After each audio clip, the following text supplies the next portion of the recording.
Hi there आशुतोत्सव gallon allrounder हाय। मैं यहाँ पे स्क्रीन शेयर करने की कोशिश करूँ। हो गया स्क्रीन शेयरिंग, लीजिए लीजिए। यस आई थिंक तुमको हाय बोल के I was lucky. Yes here you go. Do you want to do also the questions also? I will show you. But पहले आप मुझे ये क्वेश्चन आंसर करिए जल्दी से। कम ऑन फटाफट। एक्चुअली ये सब हम कवर कर चुके हैं कि हु रोट द कुल गीत ऑफ बीएचयू। जल्दी से बताइए क्या आंसर है। A B C D type करेंगे आप? यस ट्राई करते हैं। नहीं आता लिखो आप I don't know. Simple don't know लिख दोगे तो I understand and I tell you. Simple है। बनारस हिंदू यूनिवर्सिटी वाराणसी सबसे बड़ा इंस्टीट्यूट है, premium institute, one of the सबसे पहले बना हुआ है। मालवीय जी ने बनाया था उसको। और डॉक्टर शांतिस्वरूप भटनागर जी ने वहाँ ही was a chemistry professor there for like 3 years 1921 23 21 24 तक। कुल गीत किसने लिखा था? ओके नहीं आता just write you don't know. Am I audible? I hope I am audible. क्या आप मेरी आवाज सुन पा रहे हैं? डी बंकिम चंद्र चटर्जी एक आंसर आ चुका है मुझे। Okay good try. और कोई आंसर एनीबॉडी एल्स? आप नेट से देख सकते हो, आप खुद कर सकते हो, नहीं आता ना बोल सकते हो। I am a student psychologist, don't worry, I am not a teacher. So इसीलिए मुझे फर्क नहीं पड़ता। I am enjoying this. आप सीखोगे, मजा आएगा। ओके धीर ने कहा है बी राइट। आप बी लिख रहे हो ऐसे। Of course it was S S Bhatnagar because question S S Bhatnagar की बात चल रही है। वो राइटर थे, आर्टिस्ट थे, उन्होंने वो एक्टिंग भी करते थे। क्योंकि जो आर्टिस्ट लोग, क्रिएटिव लोग होते हैं, साइंटिस्ट लोग होते हैं, सब टैलेंटेड होते हैं। Very nice. तो आंसर है, आप सीख गए ना। अब ये बहाने हम सीख रहे हैं ना। पसंद आए तो लाइक करना, मेरे क्वेश्चन पसंद आए तो लाइक कर दो इस वीडियो को, क्योंकि यूट्यूब लाइक की वजह समझता है ना। चंद्रकला ने कहा है ए। वो लिखा था ना जनगण मन, वो लिखा था। और बंकिम चंद्र ने क्या लिखा था? वंदे मातरम, राइट है ना। तो वो मैंने नाम जन्म से डाल दिया कंफ्यूज करने के लिए। आचार्य प्रफुल्ल चंद्र रे ने कुछ नहीं किया था। डॉक्टर शांति भटनागर जी राइटिंग भी करते थे। तो ये बहाने हमारी पढ़ाई हो गई। परसों एग्जाम है ना, तो I help you pass all this exam. चलो आप लोग न्यू आए हैं, मैं आपको एक साथ में सारे दिखा देता हूँ। देख लो क्वेश्चन, आपके लिए मजा आएगा आपको। Real fun. I hope you enjoying it. अगर एंजॉय करो तो लाइक कर दो। चलिए पहला क्वेश्चन ये था कि डॉक्टर एसएसबी ने कितने साल पढ़ाई कराई थी? Come on tell me. जल्दी जल्दी लिखो। 1A 1B 1C 1D what ever. नहीं यहाँ मत लाइक भेजो, वो जो ये वीडियो को लाइक करो। सॉरी एक वीडियो में होता है ना लाइक, बट वो लाइक करो। Yes come on tell me fast. आपको बताना है कि 1A 1D 1D आ रहा है आंसर। सबको 1D आ रहा है। ये 19 ईयर्स उन्होंने पढ़ाई कराई थी। 1921 से 1940 तक उन्होंने पढ़ाई कराई थी। सही आंसर है। फास्ट फास्ट करेंगे इसको। हाउ मेनी कंट्रीज वो घूमने गए थे? उन्होंने कितने कंट्रीज घूमने गए थे एमएससी करने के बाद? इस तरह से आपको हो जाएगा पूरा का पूरा बाय हार्ट याद। जो बोरिंग सा पीडीएफ है, बोरिंग लगता है, इंटरेस्टिंग बनाना मेरा काम है। कम ऑन बोलिए। 2 का आंसर में कितने लोग? 3। Very good. धीर ने सही आंसर दिया 3। कौन से कंट्रीज आप बता सकते हैं नाम? जाते थे जापान पहुंच गए, चीन समझ गए ना, एक आना था। वैसे जाते थे अमेरिका पहुंच गए, लंदन इंग्लैंड समझ गए ना। बिना सही जवाब, गैलन सही जवाब, सबने वेरी गुड आंसर सही दिया है। बताइए कौन से 3 कंट्रीज? इंग्लैंड था एक, वहां फंस गए थे। और 2 नाम बताने हैं आपको। अफरीन ने सही बताया इंग्लैंड। और 2 नाम बताइए। वहां से वो घूमने निकल गए थे, बड़े बड़े साइंटिस्टों से मिलने चले गए थे। मैडम क्यूरी से मिलने चले गए थे, प्रोफेसर नर्स से मिलने चले गए थे। ये इंग्लैंड के पड़ोसी देश है। कौन से देश है? Come on tell me. I mean USA तो वो पहुंच नहीं पाए ना, शिप्स बिजी थी। वर्ल्ड वॉर 1 से सैनिक वापस घर जा रहे थे, उनको जगह नहीं मिली। मैं तो बोलता एडजस्ट कर लो, थोड़ा सा नीचे सो जाऊंगा ऐसे बोलता, लेकिन वो नहीं मिली, जगह ही नहीं दिया उनको। Non soldiers not allowed abroad. अरे अब्रॉड बहुत बड़ी जगह है। 192 कंट्रीज है। कहाँ? इंग्लैंड के बगल में बड़े बड़े देश थे, तो बहुत बड़े बड़े देश। आपने बेशक पढ़ा होगा, नहीं पढ़ा है तो let's come on. Good, I am loving it. London is the capital of England gallon. तो लंदन तो वो गए ही थे। अब आपने ने लिखा हुआ है इंग्लैंड। 2 आंसर्स और बताने। रुबीना लंदन, वही लंदन तो इंग्लैंड में था। उसके अलावा 2 कंट्रीज और गए थे। लंदन एक कंट्री नहीं है, वो तो एक सिटी है ना, जैसे न्यू दिल्ली है वैसा। ओके ओके ओके, मजा आ रहा है, आई am loving it, this is really good.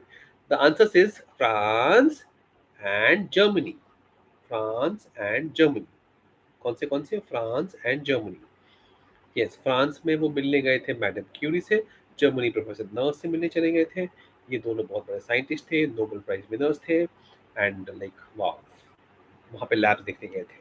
Good one, come on. पसंद आए तो लाइक करते जाओ वीडियोस को। एक एक ही लाइक आया है, पार्टिसिपेंट्स इतने हैं। रेयॉन के बारे में बताइए, रॉन्ग है ये बताना था आपको। ये हम कर चुके हैं हम, लेकिन वो जो नए स्टूडेंट्स हैं उनके लिए हम कर रहे हैं। ए, पहले वाली जवाब नहीं देंगे। Can you answer this rayon?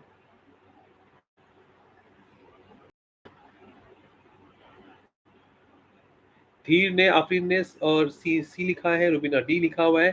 देखो, ये सही जवाब है सी, क्योंकि रेयॉन पल्प से नहीं बनता। ध्यान दो, पल्प से नहीं बनता रेयॉन। और पता है नायलॉन का फुल फॉर्म क्या है? Anybody? Nylon is made from New York and London.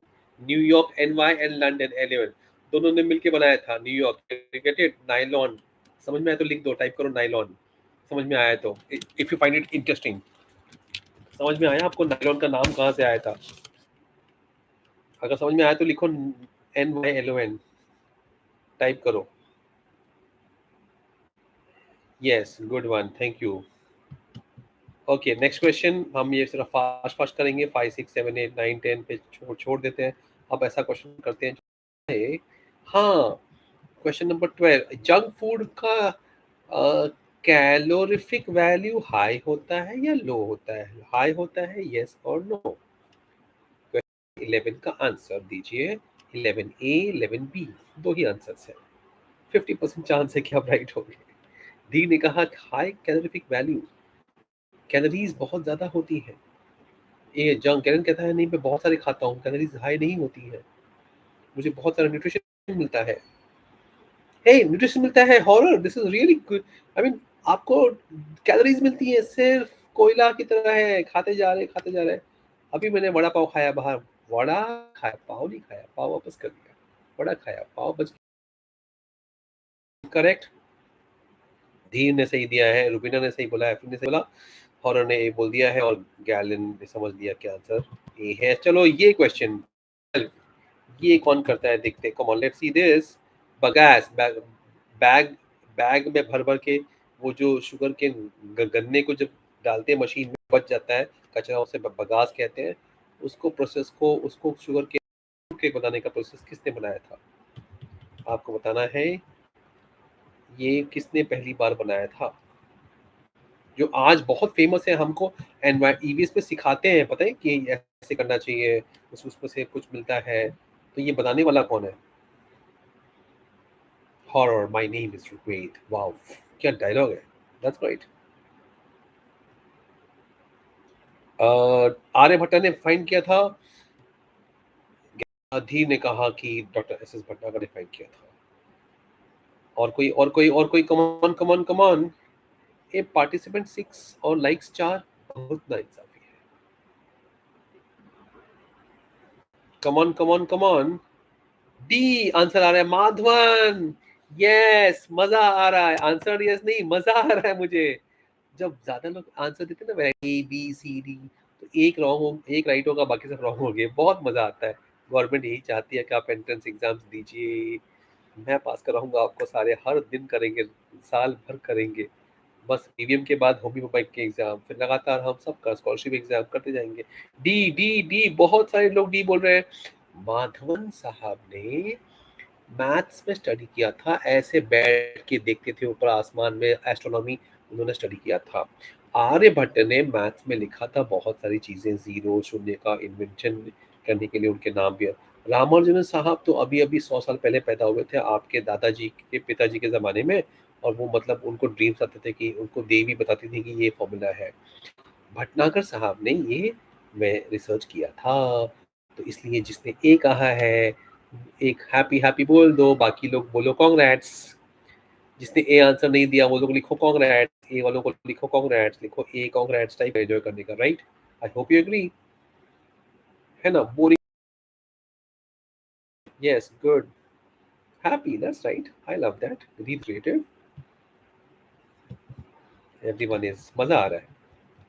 VVM पता है, मैं एक बात बोलूँ, जब मैं स्कॉलरशिप एग्ज़ाम दे रहा था 4th और 6th में, अभी तो वो 5th और 8th में होता है, तो लाइक मेरे साथ में जो फ्रेंड्स थे ना, वो आज सारे टॉप लेवल पे हैं। तो कॉम्पिटिशन एग्ज़ाम आप दोगे ना, अब आप ये सारे नाम याद रखो जो आपको आप ये साथ में कर रहे हैं। ये सारे आपको 10, 20, 30 साल बाद बड़े टॉप पे मिलने वाले हैं। वीवीएम एग्ज़ाम देना एक बहुत बड़ी हिम्मत की बात है। I think you are brave people. Yes, I am serious about this. Parents तो ऐसे डरवा देते हैं क्लास में, लेकिन आप पढ़ाई करने आ रहे हो और आप वीवीएम देने की हिम्मत कर रहे हो। Salute to you. एक बार खुद के लिए ताली बजा दो, क्लैप मतलब वो दे दो, इमोजी। बस इसको मेंटेन रखना 5 साल। बता रहा हूँ, पापा मम्मी के 25 लाख रुपए बचा लेंगे हम, सच्ची में। चलो, ये बताओ, सैंडविच, वेजिटेबल सैंडविच जो घर पे बनाते हैं, क्या आप उसे जंक फूड कह सकते हैं या नहीं कह सकते?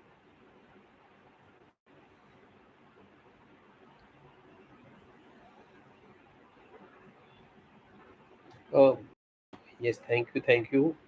लोग जवाब दे रहे हैं, क्लैप कर रहे हैं, thank you, thank you.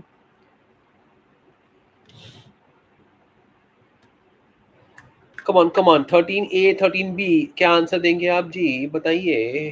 Come on, come on, come on, 13A 13, क्या आंसर? ए 13B आ रहा है, 13B। 13B सब लोग नो कह रहे हैं कि जंक फूड नहीं है। Vegetable sandwich made at home junk food नहीं है। अफसोस, ये गलत जवाब है। मैं डाइटिशियन हूँ, डाइटिशियन विवेक शुक्ला, डाइटिशियन। हाँ, मैं हॉस्पिटल्स में काम करना बंद कर दिया from 4 years to 40 years for all competitive exams and I enjoy, but देखो, वेजिटेबल सैंडविच में आप सैंडविच का एक ब्रेड यूज कर रहे हैं ना, तो ब्रेड तो होता है मैदा, तो मैदा को आप नहीं, जस्ट बिकॉज वो आप घर, लाइक, यू नो, वो तो गेहूं, ये देखो आपको दिखा देता हूँ मैं, ये चीज बहुत जरूरी है। ये देखो, ये है गेहूं। अब मैंने इसका ये दिखेगा ध्यान से, इसका मैंने ये सब अंदर भरा हुआ है विटामिन, ठीक है, ये विटामिन निकाल लिया, है ना, विटामिन निकाल लिया, और ये जो कचरा है ना, ये जो ऊपर का, ये है मैदा और सूजी। तो ये है कैलोरीफिक वैल्यूज, बट इसका जो प्रोटीन और विटामिन है वो सॉफ्ट सॉफ्ट है। तो ये खराब बहुत देर तक, लंबे देर तक चलाना है तो यही बेचते हैं, इसको मैदा कहते हैं। और आप घर पे लाके बनाइए कि बाहर बनाइए, जंक फूड तो जंक फूड होता है ना, इसलिए आंसर रॉन्ग आया है ना। कोई बात नहीं, I am loving it, are you? Come on, last 2-3 question करेंगे, आपको सोना भी है ना?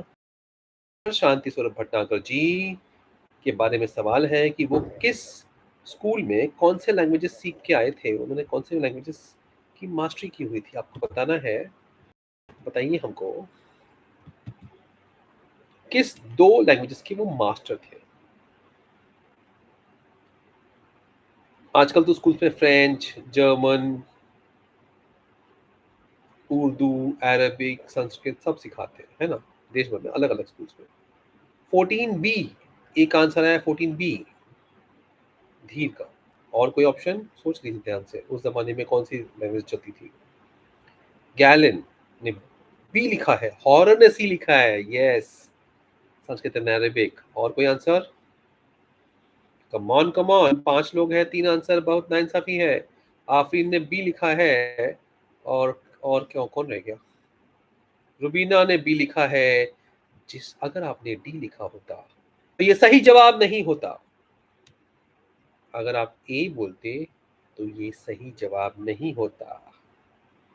अगर आप सी बोलते तो भी सही जवाब नहीं होता, सही जवाब है बी। बी के लिए लिखो बी क्लैप। कौन था वो बी वाला? धीर, एंड धीर गंभीर एंड गैलन और आफरीन, है ना। ये 3 बी आंसर दे चुके हैं। संस्कृत एंड उर्दू उनको अच्छे से आती थी, और मास्टर थे वो, अच्छे से आती क्या थी, वो पोइट्री लिखते थे। Come on, last question, I hope you are learning and enjoying and having fun. ये वाला जल्दी करो। Tell me, do you are you enjoying it? I carry on और यू डू आई स्टॉप? कितने क्वेश्चंस और करूं, मुझे करके बताओ। पहले मुझे टाइप करो, कितने आंसर्स और करूं, कितने क्वेश्चंस और करूं? Thank you, thank you. कितने क्वेश्चंस और करूं, जल्दी बताओ। लिखो 1 2 3 4 एंड 5। कितने क्वेश्चंस और करूं? Tell me. टाइप के बताओ मुझे। ऑल मत करवाओ, ये बच्चे की जान लोगे। 20 बहुत नाइंसाफी है। हर दिन 8 बजे जिंदगी बर्बाद करता हूँ मैं। 5 ठीक है। Okay okay okay okay okay okay on high public demand 5-7 करेंगे। पहले ये तो आंसर करिए। 15 का आंसर क्या है? क्या है आंसर? जवाब देना होगा आपको। What is the name of the process in which pollen grain is transferred? आपको ये आंसर लिख के देना है। Is transfer from anther to the stigma of a flower. 15 A का आंसर दीजिए। Come on come on come on, let me see who does it first. देखते हैं कौन पहले आंसर देता है। Come on come on come on, जल्दी से बताइए इसका आंसर। 15 ए और 15 बी का आंसर आपको नहीं, ऐसे लिखो 15 ए, ऐसे लिखो, ठीक है। Just give a moment, give a moment please, one moment please. लिखिए जल्दी। 15 ए में क्या लिखना है, 15 बी में क्या लिखना है?